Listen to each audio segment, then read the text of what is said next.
J'ai élaboré des lettres de mission pour les membres du gouvernement. Chaque département ministériel va rendre compte, le moment venu, de l'exécution des missions à lui confiées et les conséquences en seront tirées. Cela en toute responsabilité. Il s'agit de notre devoir sacré de redevabilité envers le peuple nigérien. En tout état de cause, à un moment ou à un autre, chacun rendra compte de ses actes devant le peuple, devant l'histoire et devant le Créateur. C'est aussi vrai pour les gouvernants que pour les agents publics, les pères de famille et chaque citoyen. Fin de citation.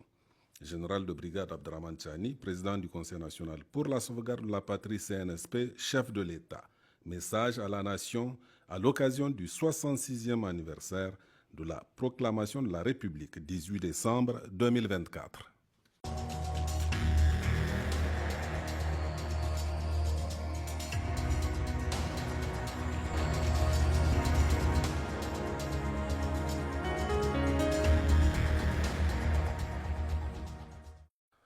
Mesdames, Messieurs, bonsoir. Nous recevons ce soir dans la série d'entretiens avec les membres du gouvernement le ministre du Pétrole, Dr Sahabi Oumarou.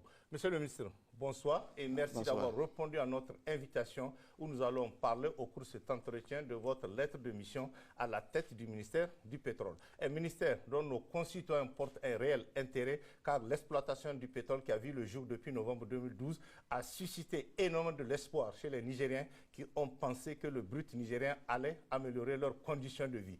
Mais que dalle, car nos compatriotes, monsieur le ministre, attendent toujours une meilleure amélioration de leurs conditions de vie qui tardent à venir. Alors, question, monsieur le ministre, l'exploitation du pétrole au Niger, dont les activités ont démarré, je le disais tantôt, depuis novembre 2012, suscite énormément de l'espoir chez les populations qui aspirent à un changement qualitatif de leurs conditions de vie.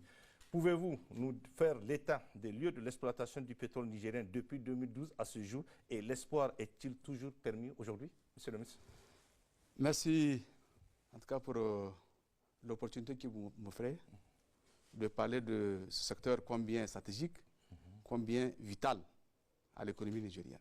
Mais permettez-moi, avant de répondre à votre question, de réitérer toute ma gratitude à son Excellence, Monsieur le Président du Conseil national pour la patrie, chef de l'État, pour la confiance placée en moi.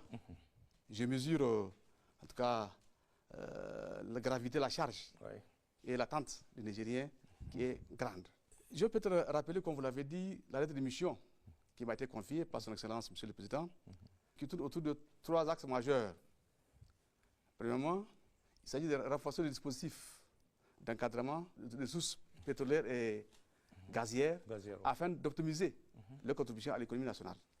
Deuxième axe, définir un cadre propice aux investissements pour diversifier l'exploitation des ressources pétrolières et gazières.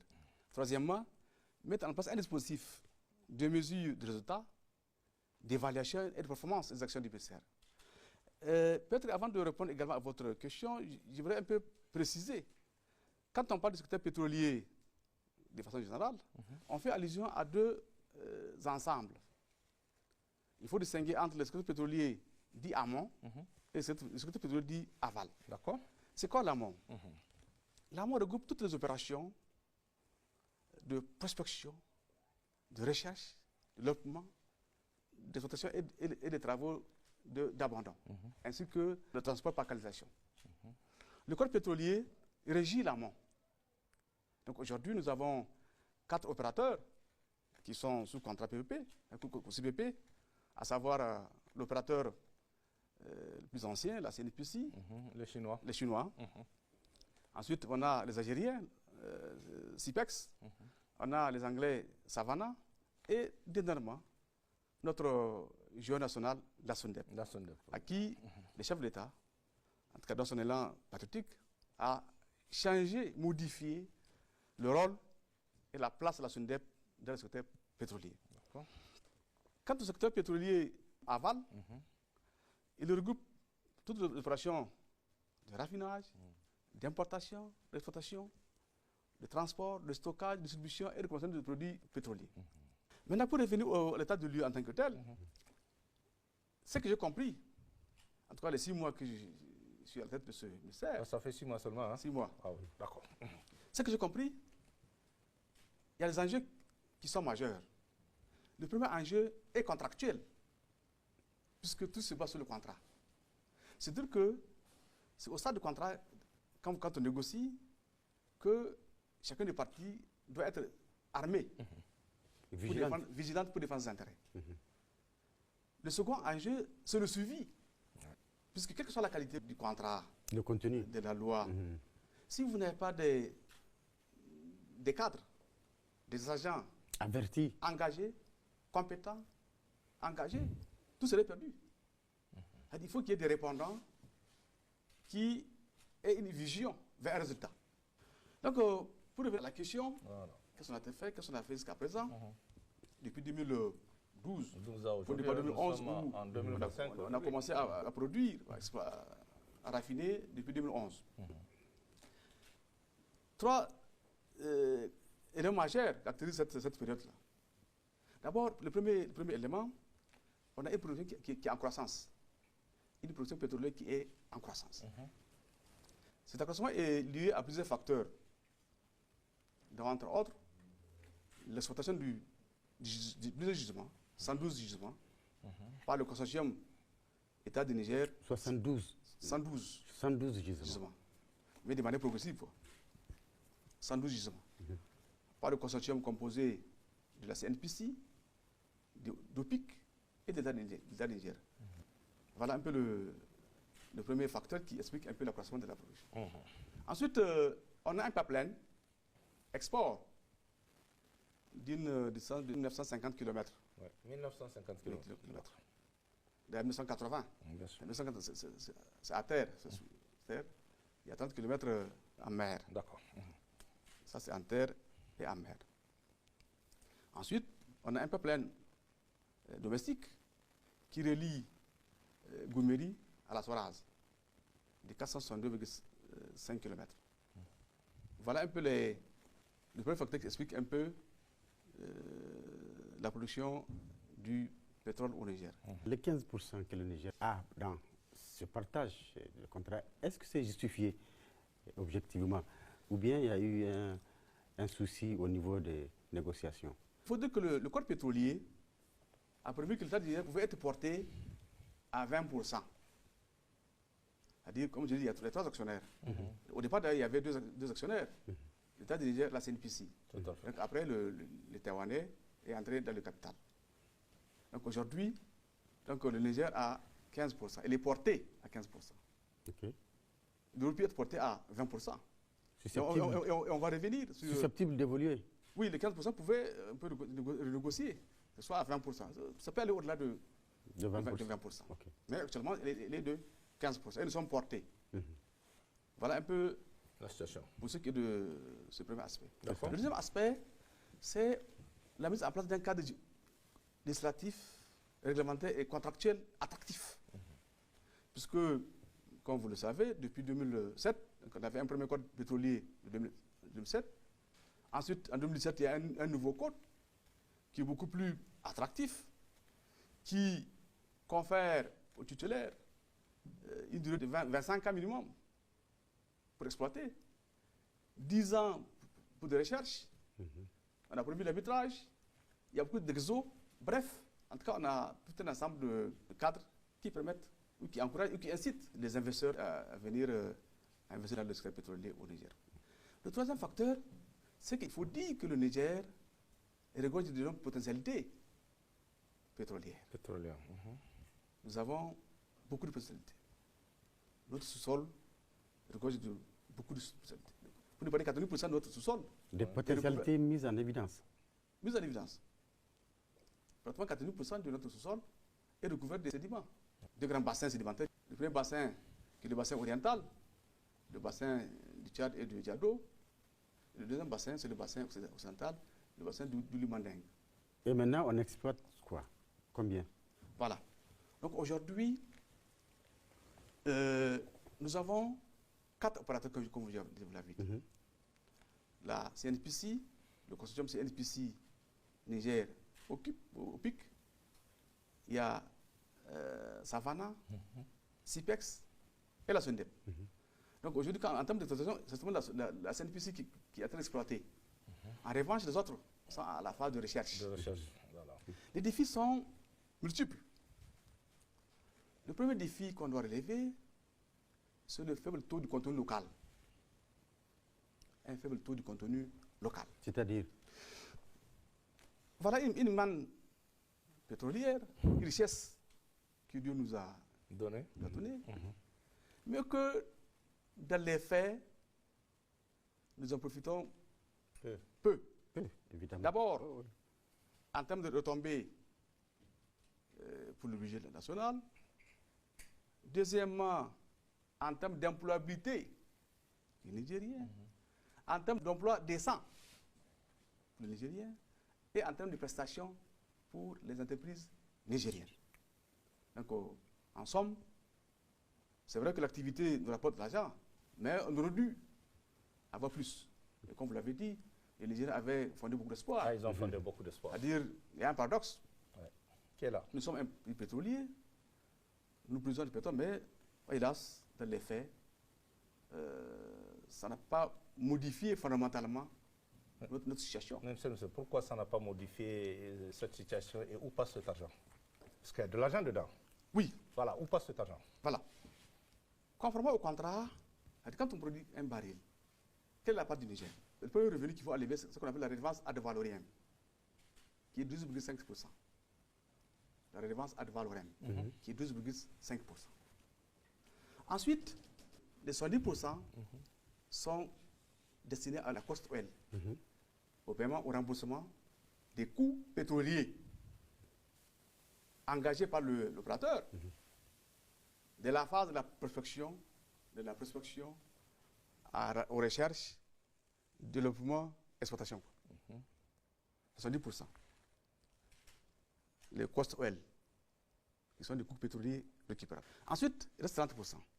De 30%, l'État du Niger enlève 40%, ce qu'on appelle la taxe oil. La taxe oil. Les 30% qui restent là, il est déjà à 30%. Et dans les 60% des 30%, le Niger à 15% en tant que co-titulaire. Voilà un peu de manière ramassée ce que rapporte à l'État du Niger un baril. C'est trop technique pour la compréhension de nos téléspectateurs, ce que vous venez d'expliquer, monsieur le ministre. Autrement dit, autrement dit, quand on produit un baril, le Niger gagne combien? Donc quand on est porté, on a 25,36%. 25,36% de la production, quoi. Du baril, quoi. Alors que quand on n'est pas porté, ça fait 34,55%. C'est-à-dire en termes du brut, en termes du baril qui est produit. Pourquoi? Voilà. Dans le cadre de la gestion pétrolière, les trois actionnaires, à savoir, comme je le disais, l'État du Niger, OPIC, les CNPC, il y a un contrat d'association en vertu duquel les autres trois parties mandatent ou délèguent, désignent un opérateur pour agir à leur nom et pour leur compte, la CNPC. Or, il se trouve que, à l'épreuve des faits, on s'est rendu compte qu'il y a beaucoup de dépenses. Le rapport d'audit le rappelle assez souvent. Il y a beaucoup de dépenses que l'opérateur considère à tort comme des coûts pétroliers récupérables, mais qui ne le sont pas. Le cost oil, comme je l'ai expliqué, les coûts destinés au remboursement des investissements d'exploitation, c'est ça qui impacte négativement sur notre quote-part. Il y a beaucoup de dépenses artificielles, il y a beaucoup de facturation, il y a beaucoup de... bref, ça impacte négativement sur notre part. D'accord. À quand peut-on espérer vraiment l'appropriation par le Niger de cette raffinerie pétrole? On parle de délai de remboursement. La raffinerie? Oui, la raffinerie. Voilà. En tout cas, aujourd'hui, le coût est de 895 millions de dollars, sur lesquels aujourd'hui, il reste à rembourser 57 milliards de francs CFA. Donc cette année, semble-t-il, ils vont rembourser 57 milliards. Donc il va rester que 50 milliards à rembourser. Arrêtez ici, la CNPC a une double qualité. Actionnaire majoritaire et créancier. En même temps. En même temps. C'est 60-40. L'État du Niger est actionnaire à hauteur de 40%. Donc nous sommes actionnaires majoritaires. Tout récemment, ce que vous l'avez remarqué, j'étais à la SORAS. En octobre dernier, j'ai participé à l'AG à la sortie de la SORAS. Justement,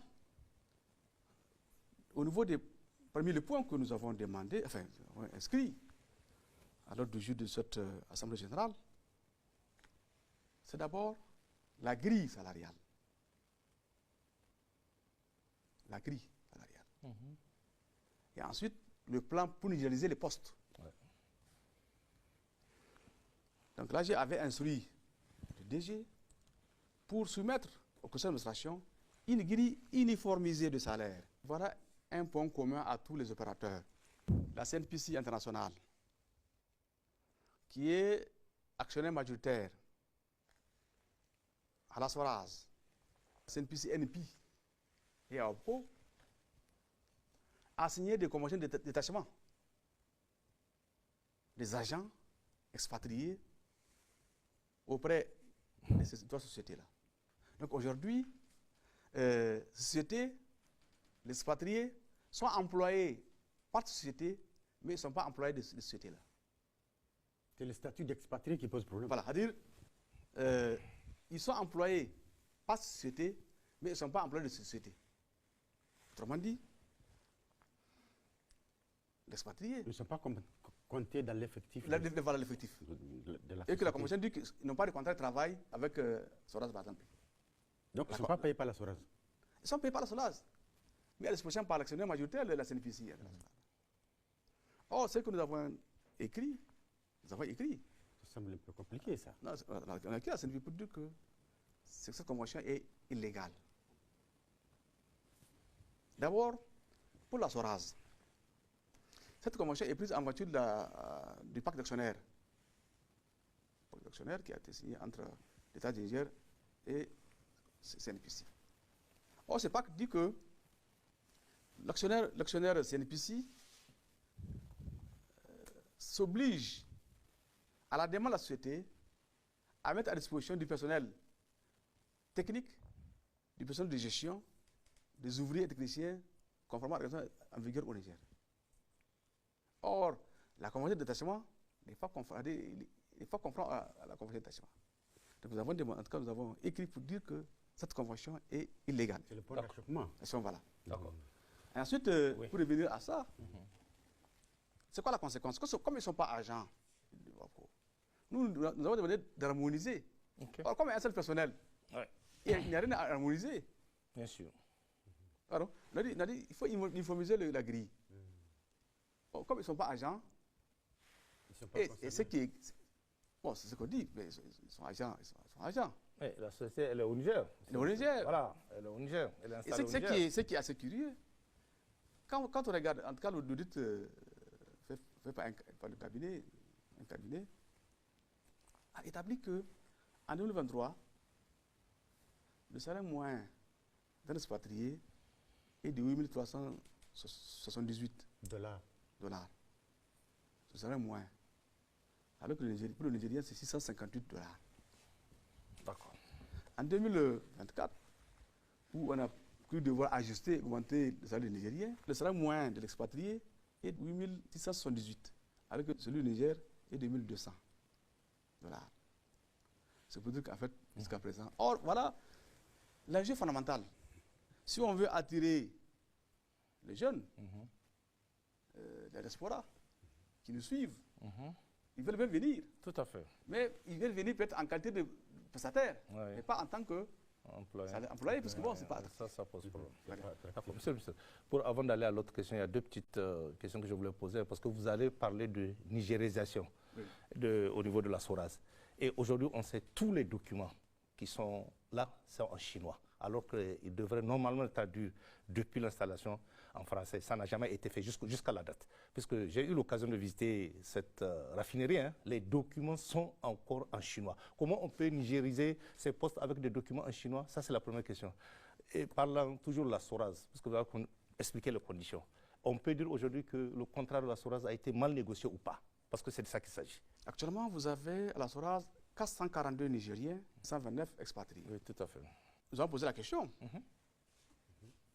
Les expatriés continuent à occuper les postes clés, Oui, jusqu'à aujourd'hui. à savoir la gestion, Voilà. la production et la maintenance. C'est-à-dire, bon, on peut dire que nous sommes nombreux, c'est pas mauvais en soi. Mais véritablement, les Nigériens ne peuvent pas, à eux seuls, gérer une raffinerie dans ces conditions. On n'a pas encore d'expertise. Oui, on n'en a pas. Et c'est pourquoi d'ailleurs, Parce qu'on n'a pas voulu. on n'a pas voulu, monsieur le ministre. de bonne heure, j'ai compris ce problème. Voilà pourquoi, en ce moment, quand j'étais parti en Algérie, j'ai sollicité l'appui de l'Algérie pour nous accompagner dans le transfert de compétences. Puisque l'un des enjeux, même si on n'a pas si on a le savoir-faire, c'est déjà bien. Ce qu'on avait, avec l'arrivée des Algériens, on a reçu au moins 2-3 délégations cette année, ce qu'on avait convenu avec eux, c'est d'envoyer 39 agents à la SORAS. Donc nous avons demandé à la SORAS, comme on a compris que si on s'en tient au programme, à la formation qui est donnée par la SORAS elle-même, il n'y aurait jamais de réel Monsieur le ministre, transfert. comment on peut expliquer 13 ans après, parce qu'on est en 2025, que jusqu'ici ces documents qui devraient être traduits en français ne l'ont pas fait, c'est un chinois. Comment on peut expliquer ça? Ça fait 13 ans aujourd'hui. Oui, donc justement, donc, avant de continuer, j'allais continuer. Oui. Donc les Algériens nous ont répondu. Sur les 39 postes, les 23 n'ont pas de profil. Puisqu'en réalité, c'est vrai que nous sommes un peu en partie de sable. Hein. C'est-à-dire le recrutement n'est pas fait sur des bases de compétences. Qu'est-ce qu'il faut faire? Tant qu'il n'y a pas de problème, bon, ils peuvent continuer à travailler, mais le jour où il y a le moins de problèmes, ils peuvent rien faire. Pour répondre à votre question, justement, nous avons posé la question. Toutes les données comptables, financières, le logiciel sont en chinois. Voilà. Et pilotés depuis la Chine. Depuis la Chine. Voilà. Et en chinois. Et c'est normal ça? Nous avons posé la question à quelqu'un. Est-ce que c'est normal ça? En tout cas, là-bas, la SORAS, personne ne peut. Ah, c'est pas normal. Voilà. Voilà pourquoi les Algériens nous ont dit la même chose. Ils ont construit une raffinerie similaire. Hein. Tout était en chinois. Mais ils ont tout modifié. Ils ont tout modifié pour amener en arabe et en français. Ce que nous, on n'a pas fait ici. Parce que pourtant, c'est écrit dans le contrat qu'on devrait normalement traduire ces documents en français. Oui. C'est noir et blanc dans le contrat que moi j'ai eu l'occasion de voir. Oui. Mais ça n'a jamais été fait. Donc, vraiment, c'est pour dire que l'enjeu pour nous, c'est d'abord le savoir-faire. Donc les Algériens sont disposés à recevoir. Vous voulez dire qu'on est en situation de faiblesse pour le moment? En tout cas, à ce niveau-là, c'est une évidence que tout le monde connaît. C'est qu'on va envoyer les 39 agents en stage d'immersion. Il y aura une grande maintenance le 20 avril. Donc, idéalement, ils vont passer un mois avant la maintenance. Quoi. Ils vont faire un ben à l'IAP. Ensuite, ils vont un peu suivre l'expérience avant de participer à la grande maintenance. Peut-être 2 mois. C'est pas plus concret de le faire sur place? Possible de le faire, mais peut-être on va le faire dans un second temps. Parce qu'ici, on parle de maintenance. D'accord. En fait, notre maintenance, c'est l'année prochaine, en 2026. Okay. Donc, ils vont voir les principes, la feuille de route, la méthodologie et les exigences de la maintenance. Ils ont fait plusieurs fois la maintenance, mais ils auront un autre regard. Mais c'est que prochainement, on fera appel aux partenaires pour les former sur place. Ça qui est, dans un premier temps, il faut qu'ils voient un peu comment ça se passe ailleurs. Quoi. Cette raffinerie a été mal négociée et on ne comprend pas pourquoi. Parce qu'on n'a pas mis les intérêts du Niger au devant. Et pour arriver à ce résultat, monsieur le ministre. Peut-être c'est après coup qu'on découvre. Voilà. Oui. Mais ça a été fait sciemment, selon vous? C'est fait sciemment? C'est pour préserver certains intérêts, c'est ça? Peut-être que, initialement, on peut dire que nous étions des profanes. Voilà. Bon. Peut-être avec un recul. D'accord. Mais il faut reconnaître que le montant a varié. Bon, c'est peut-être que le montant a varié. Mais aujourd'hui, comme je l'avais dit, le montant définitif est de 895, 890, 80 millions de dollars. Et qu'on a remboursé, il reste 50 milliards à rembourser. Oui, tout à fait. Cette année, on va rembourser 7 D'accord. milliards. Il va 50 milliards. D'accord. Pour rester dans cette même logique, Monsieur le ministre, qu'est-ce qui explique la rétro-pédalage par rapport au contrat de l'exploitation ou de l'usine pétrochimique de Dosso? En vérité, peut-être il y a eu une mauvaise communication. Le projet de la raffinerie de Dosso, qui est un des projets quand même emblématiques, pour diversifier l'approvisionnement, la disponibilité des produits raffinés à la fois aux Nigériens et aux pays amis. En fait, ce projet, comme je l'ai dit, il y a eu une mauvaise communication. Pourquoi on a fait affaire aux Algériens? Puisqu'on s'est rendu compte que le pilotage de la raffinerie elle-même, le projet, son montage, sa conduite, exige beaucoup de recul et de compétences. Peut-être que à l'antenne qu'on n'a pas. Donc voilà pourquoi nous avons demandé le secours des Algériens pour nous aider en termes d'expertise. C'est important parce que initialement, ce que vous l'avez remarqué, le modèle initial c'était une raffinerie modulaire. Quand on était parti en Inde, et à l'arrivée des Algériens nous ont dit que ça c'est pas un bon modèle. C'est pas un bon modèle. Donc la raffinerie modulaire est conçue pour des petites réserves qui se puissent mettre en 1 an, 2 ans et qu'on peut démonter. Donc, c'est pas adapté au projet structurant qui est le nôtre. Ils vont nous aider, nous personnes publiques, nous État, pour le montage nous-mêmes. Lorsque l'étude de faisabilité sera élaborée, qu'ils ne soient capables quand même d'analyser, que nous puissions être capables de poser des bonnes questions. Voilà pourquoi on a fait appel aux Algériens. Et ensuite, à mon arrivée, je me suis rendu compte que le MELEC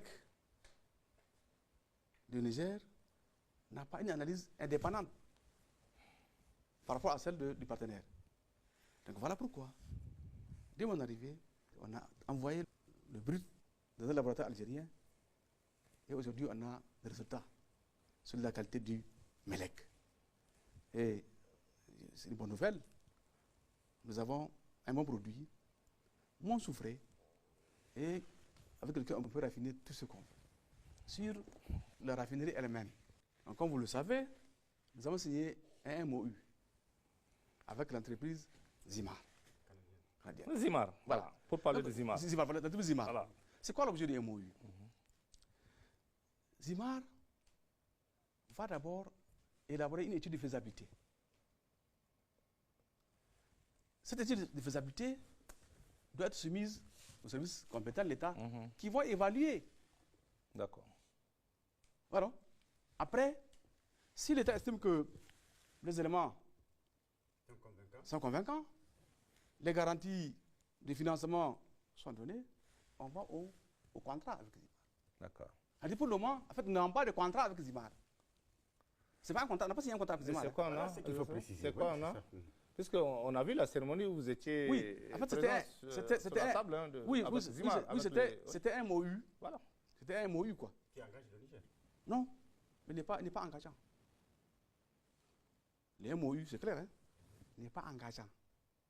Okay. À tout moment, chacune partie peut se délier sans dommage, sans garantie. Ce n'est pas un contrat, on n'a pas signé de contrat avec Zimar. Voilà, c'est une précision très importante à donner. D'accord. C'est ça la réalité. Hein? Non, on est d'accord. Parce qu'on pensait comme par le passé, les gens se précipitent sans vérifier pour signer un contrat et on sait c'est quoi les dessous de ce contrat. En réalité, ce qu'on perdrait ici, c'est le temps. Il n'y a pas de garantie. Hein? Et c'est clair qu'à tout moment, chacune partie peut se délier sans dommage, sans recours. Okay. Zimar a fini l'étude de terrain. Donc la phase terrain, les travaux sismiques, géophysiques, hydrologiques, topographiques. Donc maintenant, il reste la faisabilité financière. Et ensuite, il y a un autre défi d'ailleurs, peut-être que très souvent les gens oublient. Nous voulons, pour qu'il y ait une raffinerie, il faut qu'il y ait du brut à raffiner. Or, ce brut-là, bien sûr que nous ne comptons pas sur notre quote-part du brut pour le raffinage. Nous espérons que la SONDEP va développer Tout à fait. et produire. Jusqu'au jour où Sondep aura produit, nous serons obligés d'utiliser notre quote-part du brut, du MELEC. Or, ça veut dire quoi? Ça veut dire que nous allons approcher nos partenaires pour discuter avec eux sur les conditions et les modalités de mise à disposition de notre quote-part du brut à la raffinerie. Donc nous avons mis en place un comité qui a réfléchi déjà sur les implications contractuelles, juridiques et économiques. Puisque le contrat pipeline, on s'est entendu avec CNPC pour acheminer notre quote-part. Donc aujourd'hui, si demain on décide de récupérer notre part à Dosso, quel serait le sort, la rentabilité du contrat initial? Le moment venu, on va approcher le partenaire pour demander, voilà, nous allons utiliser notre quote-part pour raffiner. C'est bien dit, monsieur Ousmane. On va poursuivre cet entretien, monsieur le ministre. Concrètement, quel est l'apport du pétrole dans notre budget national et plus généralement dans notre économie? Il faut dire quand même que le pétrole a été un facteur de résilience. Parce qu'imaginez, au lendemain des sanctions injustes et injustifiées qui tendaient à nous punir, si on n'avait pas de pétrole, Dieu merci, qu'on va faire, Dieu merci. En tout cas, le fait qu'on soit autonome sur ce plan-là, bien sûr, en tout cas, a servi à beaucoup de choses. En tout cas, nous a préservé de beaucoup. Dieu merci. Ensuite, c'est un facteur d'intégration. C'est une garantie de survie. De survie, voilà. Et c'est un facteur d'intégration de la mesure où, certainement que vous l'avez remarqué, nous avons conclu avec nos pays, donc les pays AES, enfin le Burkina, le Mali, le Togo et le Tchad, une convention où laquelle on leur vend à un tarif préférentiel le gasoil. Donc voilà, donc c'est vraiment, nous sommes producteurs et nous sommes solidaires. En 2020, les recettes pétrolières représentaient pratiquement 2,96%. Puisqu'on avait 64,1 milliards de francs CFA. En 2024, on a 214 milliards de francs CFA. En 2024. 2024. D'accord. Et les perspectives sont bonnes. Puisque à l'horizon 2028, ça va augmenter. Ça va représenter peut-être de 3 à 25% du PIB. Maintenant, sur l'économie, en termes d'emploi, direct et indirect, rien que les 3 opérateurs, par exemple, c'est-à-dire à la CNPC, nous avons 409 Nigériens qui ont un emploi permanent. À la SORAS, on a 442 Nigériens qui ont un emploi permanent. Et à WAPCO, on a 405 Nigériens qui ont un emploi permanent. C'est-à-dire l'emploi direct. D'accord. Bien sûr, il y a des emplois indirects. Et ensuite, il y a le sous-traitant. Ensuite, pour les prestations de services, c'est vrai que c'est là qu'on a péché. Puisque selon le rapport d'audit, c'est presque 85% des marchés sont captés par les sociétés étrangers. Par les Chinois. Par les Chinois. Pour dire les choses Voilà, les Chinois. Parce que même les manœuvres, ceux qui balaient, c'est des Chinois. Donc, comment on peut expliquer ça? 85% des marchés sont captés par les Chinois. Voilà. Donc on a 10 à 12%, 10 à 15% maximum des marchés qui reviennent aux Nigériens. En fait, comment l'expliquer? Même les manœuvres, il faut qu'on prenne des manœuvres de la Chine pour amener au Niger. Oui, en fait, oui. On peut expliquer ça? Donc je vais revenir sur ça. OK. Le contrat d'association entre l'État du Niger, la CNPC, NP et OPIC.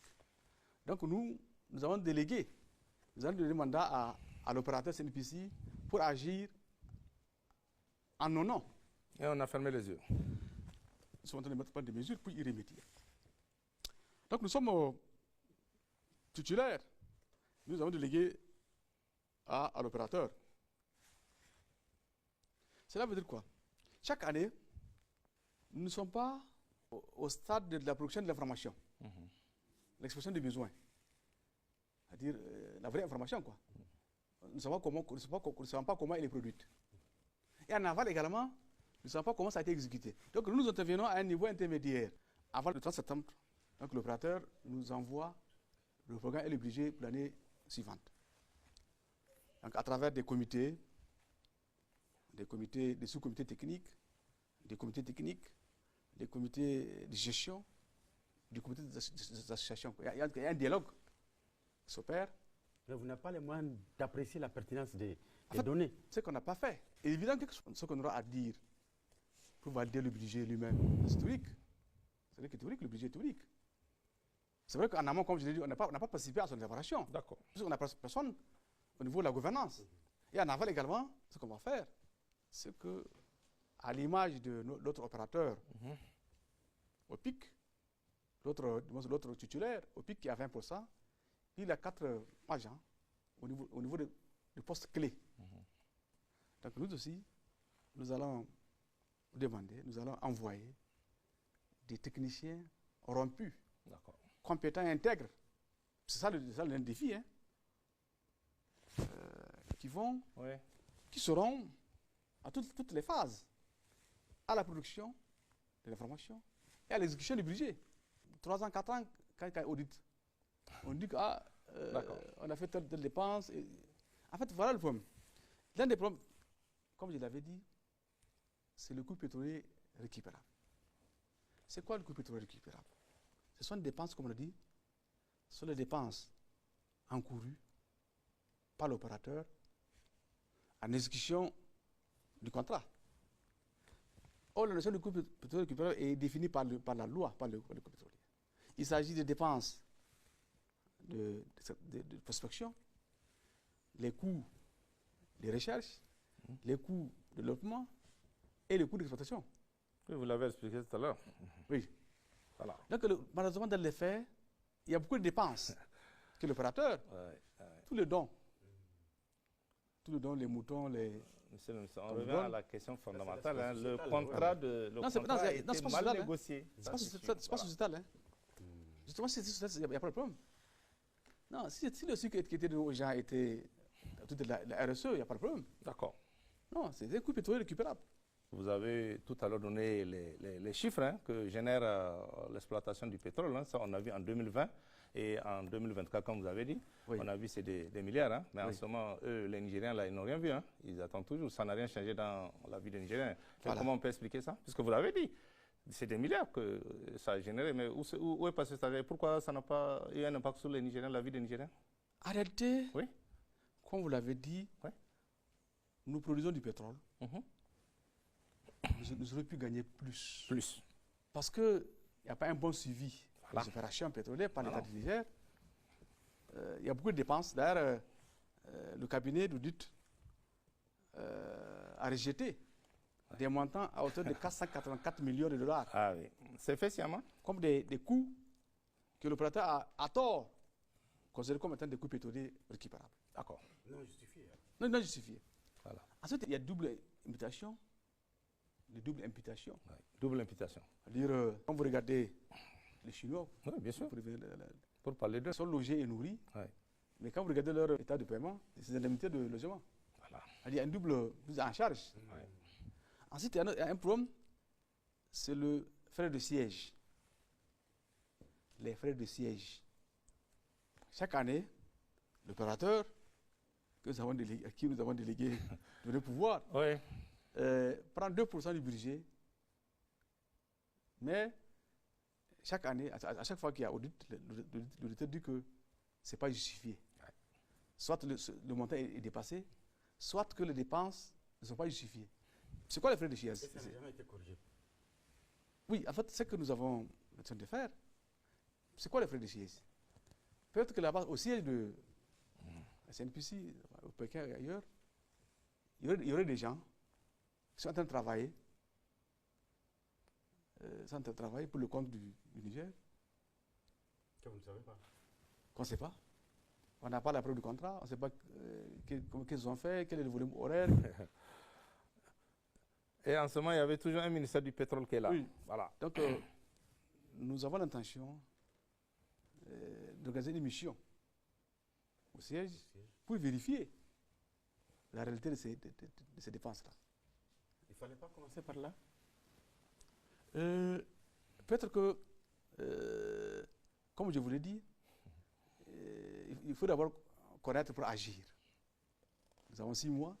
C'est au fur et à mesure que nous découvrons les choses que nous, progressivement, nous allons corriger.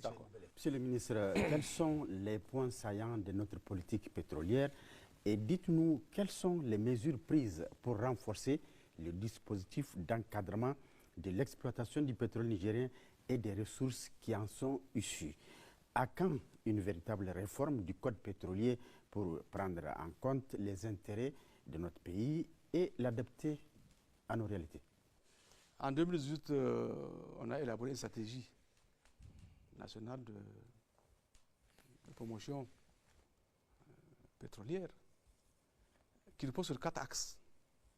Donc, bientôt, on va la réviser. Nous avons l'intention de la réviser, cette stratégie-là.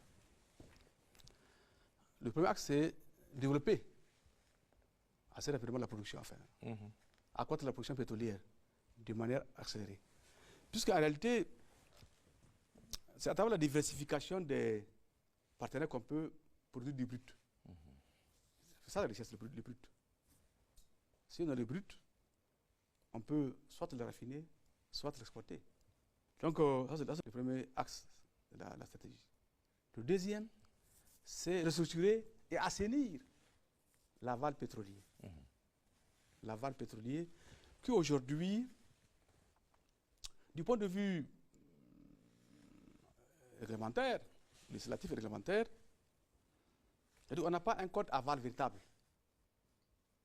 C'est-à-dire, aujourd'hui, ce qui fait office du régime juridique appliqué à la matière, c'est l'ancienne loi de EDU de 1966.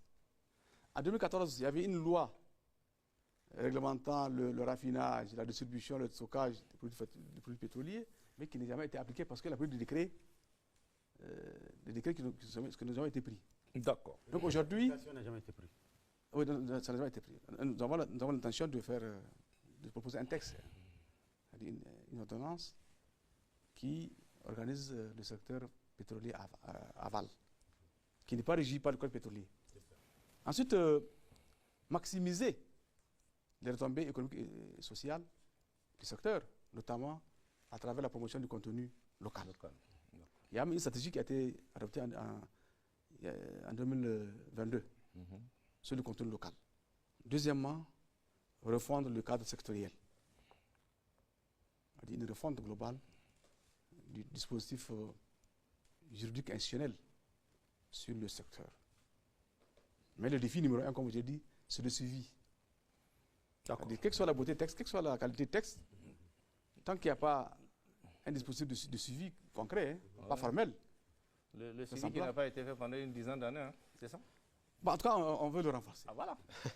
Très bien. Pour ce qui est de l'audit de la SORAS, comme vous le savez, donc on a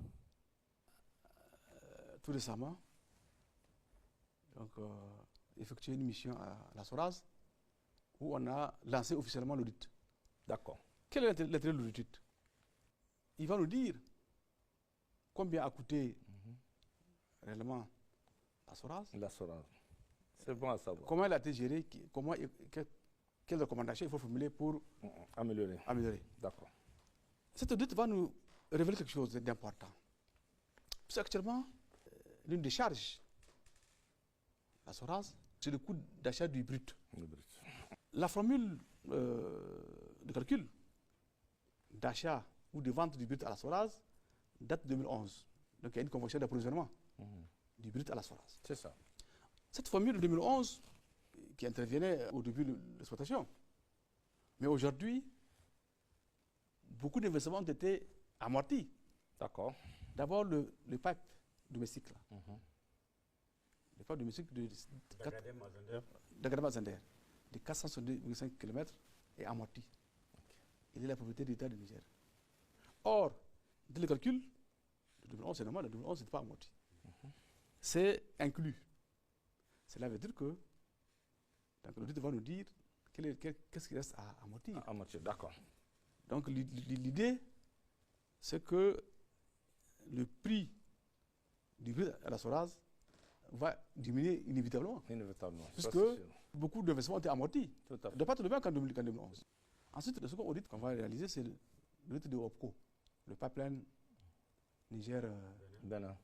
D'accord. Pour ce qui est des insuffisances du texte actuel. Voilà. Tout à l'heure, je dis qu'on a un code attractif. Mais à vouloir trop attirer les investisseurs, on s'est affamé. On s'est fait piéger. En fait, on a accordé trop d'exonérations. À vouloir trop appâter les investisseurs, on s'est privé de beaucoup de choses, on a tout abandonné. Ça, c'est le premier grief.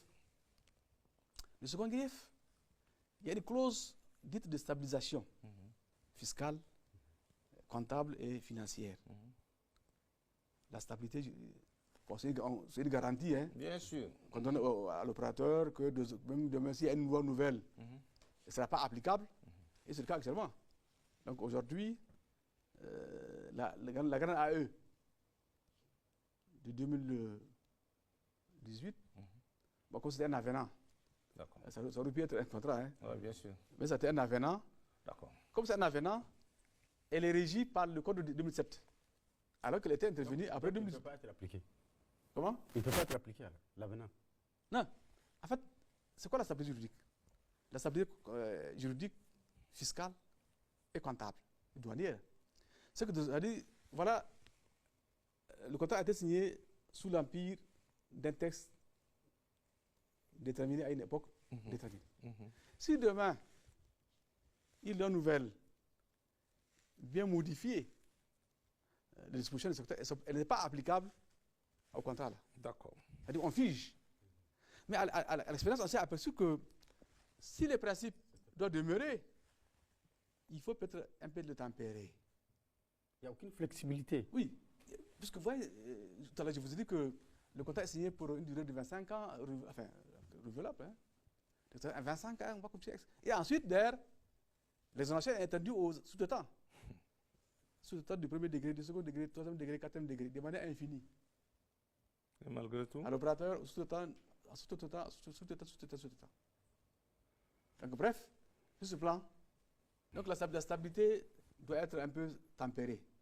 Sur le principe doit demeurer, mais il faut l'aménager, comme je l'ai dit, et le limiter dans son champ et dans le temps. D'accord. Monsieur le ministre, pouvons-nous avoir une idée des investissements réalisés à ce jour dans l'exploitation du pétrole nigérien et dans la même lancée, qu'en est-il de l'évacuation du pétrole par le port de Sémé au Bénin? On en a évoqué tout à l'heure. D'accord. On estime que plus de 11 milliards de dollars ont été investis dans le secteur pétrolier. Là, pour un peu éclater, la CNPC dit avoir investi 7 milliards 48 millions de dollars. Sous réserve d'audit. D'audit, oui. Puisqu'on n'a pas audité Bien sûr. la construction des installations. D'accord. Sous réserve d'audit. Ensuite, WAPCO, le pipeline WAPCO, en tout cas, a coûté 2,32 milliards de dollars. Ouais. Là également, il faut auditer. Il faut auditer. Parce arrêtez, pour WAPCO, d'ailleurs, Oui. nous sommes en train de payer sur la base d'un coût prévisionnel, puisqu'on a commencé à exploiter. Bien sûr. Or, Un coût prévisionnel. oui, comme on n'a pas audité, on ne sait pas en définitive combien ça nous a coûté. Ensuite, CAFRA, à peu près 26 millions de dollars. En tout cas, 226 dollars. 300, en tout cas, dollars. CIPEX, Savara, 200 quelque chose, sous réserve de l'audit. Toujours sous réserve. En fait, c'est quoi le problème? Le grand piège dans les 6 mois que j'ai passés, en réalité, le suivi doit être permanent. Voilà. Depuis la phase de la conception, même non, conception. de prescription jusqu'à la prescription. Ouais. Parce qu'en fait, c'est quoi le problème? Le partenaire on va l'autoriser à faire la prescription, on va l'autoriser à faire la recherche et on va l'autoriser à exploiter. Si on y prend garde, s'il n'y a pas un bon suivi, il peut avoir investi 1 milliard et dire qu'il a investi 50 milliards. Ouais. Et c'est un coût pétrolier. D'accord. Ça va impacter négativement ce que nous, on aura de notre quote-part. Donc, la SONDEP, également, qui est notre joyau national, a investi plus de 6 milliards. D'accord. l'acheminement du Brut. brut. Voilà, le port de Séné au Bénin. Sénégal. Donc aujourd'hui, nous avons 14 cargos chargés, 14 cargos. Servi. servis. D'accord. Le À la 15e, date. oui, à date. D'accord. Représentant combien de barils? Donc ça représente 14 138 316 barils. Ok. Et la part de l'État est de 3 553 802 barils. Monsieur le ministre, quels sont vos rapports avec tous nos partenaires dans l'exploitation du pétrole et quelle est la contribution de ces derniers dans l'édification d'un système transparent et efficace dans le secteur pour ainsi mieux le pérenniser? Je vais parler ici de leur contribution dans l'organisation des audits, de la lutte contre la corruption et l'édification des règles de transparence et de traçabilité dans l'exploitation du pétrole. On a eu l'impression que depuis une dizaine d'années, c'est un peu de l'opacité qui règne dans ce secteur. Les rapports avec les opérateurs peuvent penser qu'aujourd'hui, que nous voulons qu'il y ait un équilibre. Ça s'appelle les Français. Ils peuvent considérer que ce qu'on est en train de faire aujourd'hui est anormal. Alors que, en tout cas, les petites autorités, les chefs de l'État, on veut un équilibre. Tout à fait. C'est qui est normal, c'est qui est légitime. Un équilibre. C'est le pétrole du Niger, pas d'ailleurs. Hein. Un équilibre de manière progressive. Un équilibre en termes de contrôle local. Puisque, et comme je l'ai dit, j'ai écrit à tous les opérateurs pour leur demander de nous transmettre la liste du personnel nigérien et expatrié, la liste des prestataires et les postes. En fait, c'est quoi le problème aujourd'hui? Vous avez parlé de transparence. Je ne veux pas vous dire qu'elle est la reine à la matière. Pour des raisons qu'on avait évoquées tout à l'heure. Peut-être que ça n'a jamais été la reine aussi. Puisque je vous avais dit que, en vertu du contrat d'association, donc l'État et l'autre titulaire ont délégué donc, le pouvoir à l'opérateur pour agir à leur nom. Pardon, comme je l'ai indiqué, à l'épreuve, on s'est rendu compte qu'il y a une asymétrie de l'information. Voilà, d'accord. Puisque il n'y a pas d'équité, d'égalité, d'abord entre employés expatriés et employés nigériens. Et comme je vous l'ai indiqué, pratiquement, c'est pas surprenant. Ok. Parce que c'est la même personne qui exprime son besoin, qui dépense et qui se fait payer, et qui recrute ses prestataires. Donc c'est pas surprenant que dans ces conditions, qu'il y ait ces facturations que le rapport de lutte a dénoncé, D'accord. de manière récurrente, on n'invente pas. Ce que nous disons ici est épuisé des rapports de lutte. Pourquoi je dis que notre défi numéro 1, c'est de créer une équité salariale? Parce que non seulement les Nigériens qui travaillent sont mal payés, ça c'est sûr. mais aussi ils ne sont pas promis. Ils sont toujours à des postes subalternes. Ça c'est vrai aussi. Les députés ménagers, ils sont toujours opérateurs ou labour. C'est une injustice à réparer, selon vous? Oui, ça a réparé. D'accord. En tout cas, nous avons mis en place des dispositifs pour y remédier. D'accord. Ensuite, par rapport à ce que vous avez dit, puisqu'aujourd'hui, en tout cas, selon le rapport du l'opérateur n'a pas une comptabilité analytique. En tout cas, on n'a pas un logiciel pour qu'on ait une idée de coût de production. Et du coût d'amortissement. Qu'est-ce que c'est amorti? Puisqu'on dit que, c'est vrai que dans les 7 milliards-là, on dit que plus de 2 milliards sont amortis. J'allais l'oublier. 7 milliards, plus de 7 milliards que la CNPC avait investi, plus de 2 milliards sont amortis. Il faut qu'on ait une visibilité sur ces 2 milliards-là. D'accord. Demandez quelque chose avant d'aller à l'autre question, hein, sur cette question de transparence dont vous avez fait cas tantôt, puisqu'on a vu pendant 12 ans hein, de l'exploitation du pétrole, il n'y a jamais eu, même à l'Assemblée nationale, on a vu les débats, cette question a été refusée pour poser le problème de l'exploitation du pétrole. Et pourquoi?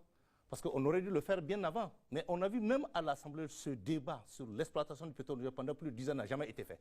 Et à chaque fois qu'on pose les questions, les gens refusent de débattre. Pourquoi? C'est toujours par manque de transparence, on ne sait quoi exactement. Ce que je sais. Voilà. Qu'est-ce que vous savez? Ce que j'en sais. Quand il s'agit de construire le pipe, il y avait une loi de projet. D'accord. Autrement dit, et qui est d'ailleurs disponible sur le site du TUE. On a considéré que tous les avantages qu'offre le code des investissements peut-être ne sont pas suffisants. Le projet a encore accordé d'autres avantages à l'opérateur pour la mise en œuvre du projet de... Hors code d'investissement. Oui, quand vous regardez, il y a la loi du projet, où pratiquement on a accordé beaucoup d'exonérations spéciales à l'opérateur pour réaliser le pipeline export. Mais ça ne s'explique pas qu'on ne dise pas aux Nigériens qu'est-ce qui est sorti des recettes de pétrole à ce moment. Si on a fait ce débat à l'Assemblée, on saura où passe l'argent du pétrole. Parce que jusqu'ici, beaucoup se posent des questions, où passe l'argent du pétrole? Vous savez où se passe l'argent du pétrole? Nous pensons que, à l'avenir, peut-être que, c'est vrai qu'il y a eu beaucoup d'avenants, beaucoup de coûts qu'on a considérés comme étant des coûts pétroliers, alors que légalement, ils ne le sont pas. Bien sûr. Il y a beaucoup de dépenses externes, mais qui ne sont pas considérées comme des pressions pétrolières. Bref, en tout cas, pour l'avenir. OK, pour l'avenir. En tout cas, nous comptons mettre en place un dispositif pour qu'il y ait une traçabilité, une transparence, et ensuite le suivi des recommandations des rapports d'audit. D'accord. Parce que comme je vous l'ai dit, déjà le cabinet avait rejeté 484 millions de dollars comme des coûts injustifiés. D'accord. Qui ne sont pas des coûts pétroliers récupérables. En tout cas.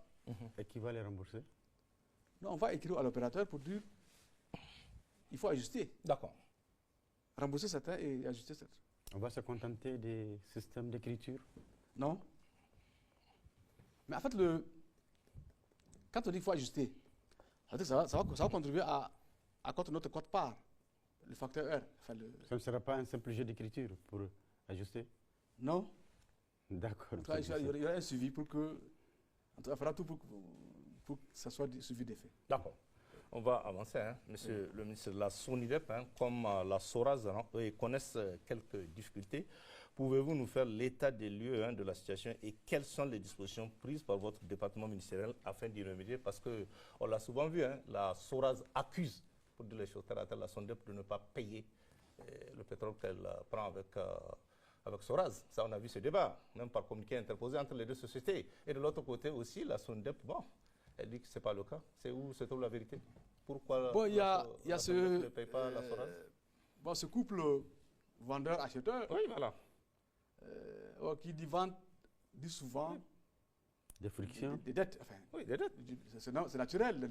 Oui, mais la SONIDEP, elle vend. Le pétrole, là, il est vendu dans toutes les stations au Niger et ailleurs. Voilà, c'est ça la vérité, puisque tout le monde vient à la pompe payer. Et où passe cet argent? Puisque la SONIDEP vend ce pétrole. Qu'est-ce qui s'est passé? Arrêtez. Oui, voilà. La SONIDEP, elle paye. Elle paye la SORAS. La SORAS. Enfin, il n'y a pas d'arriéré. Non, il y a d'arriéré. Voilà, OK. Antérieur. D'accord. D'ailleurs, on a mis en place un comité sur dette croisée. Puis arrêtez, aujourd'hui, la SORAS avance un montant. Ce montant doit subir à la contradiction. Bien sûr. Donc le comité, on a écrit à chacun des opérateurs de dire qu'est-ce qu'on lui doit. Voilà, d'accord. La SONIDEP doit combien à la SORAS en ce moment? C'est beaucoup d'argent. On n'a pas le chiffre. Non, c'est d'accord. Attends, arrêtez. On n'a pas le chiffre. C'est ce que je souhaiterais. Bon, en fait, oui, voilà. C'est qu'arrêter, c'est qu'il faut reconnaître. Il n'y a pas de différence entre dette l'État et dette la SORAS. Oui, on est d'accord. D'accord. Voilà. Donc, en fait, bon, c'est ce que la SORAS met en avant pour justifier ces difficultés. Mais en réalité, les problèmes sont ailleurs. Donc c'est un faux problème. D'accord. Ça peut être un problème, mais ce n'est pas, pas le seul problème. D'accord. Donc, la difficulté de la SORAS, c'est d'abord tout ce qu'on avait dit là. Expliquez, oui, voilà. D'accord. C'est-à-dire, voilà une société qui produit, qui vend. Donc chaque année, elle a un bilan déficitaire. Ouais. Comment l'expliquer? Oui, c'est pas normal, c'est juste. Bah, c'est pour dire que c'est pas seulement on veut mettre en avant les dettes Au niveau de la SONDEP. de la SORAS. SORAS. Oui. Mais en réalité, le problème est ailleurs. D'accord. Voilà, Il est où concrètement le problème? Il est où? Le problème est au niveau de la gestion de la SORAS. Ouais. De la gestion. C'est ce qu'on avait dit là. C'est ça. Il y a des charges. Des charges. D'abord, outre le. Qu'on impute à la SONDEP. Non, la SORAS met en avant. C'est-à-dire, pour la SORAS, sa difficulté. C'est des faux fuyants en fait. Sa difficulté et sa seule difficulté, c'est le fait de ne pas recouvrer sa créance auprès de la Son idée. On ne le nie pas. Oui, ok. Mais ce n'est pas la seule cause du problème de la SORAS. La SORAS souffre d'un problème de gestion. Monsieur le ministre, avez-vous mis en place un cadre approprié de mesures et d'appropriation de la performance des actions de votre département ministériel? Maintenant, on vient à un niveau macro là. Voilà. En réalité, et comme on l'a dit, donc l'État, à travers le ministère du pétrole, conçoit, il élabore, il le met en œuvre et le suit, la politique pétrolière du Niger. Donc, c'est l'outil opérationnel de l'État pour la mise en œuvre de la politique de l'État en matière pétrolière. Ce que nous avons mis en place comme dispositif pour qu'il y ait un résultat. Sachant que, comme on l'avait dit, à mon arrivée, je me suis rendu compte que tout est urgent. Tout est urgent. Et qu'il fallait des priorités. C'est quoi la priorité? Comment faire en sorte que les recettes de l'État soient améliorées? Comment faire en sorte que les Nigériens y travaillent, occupent les postes qu'ils doivent occuper? Comment faire en sorte que qu'ils aient des promotions? Comment faire en sorte que les entreprises, les PMI, puissent prester? Donc voilà un peu l'objectif ultime et fondamental, quoi. C'était l'urgence à gérer. Voilà, à gérer. Pour ce faire, ce que nous avons fait, c'est d'abord organiser les différents comités, comme je l'avais dit.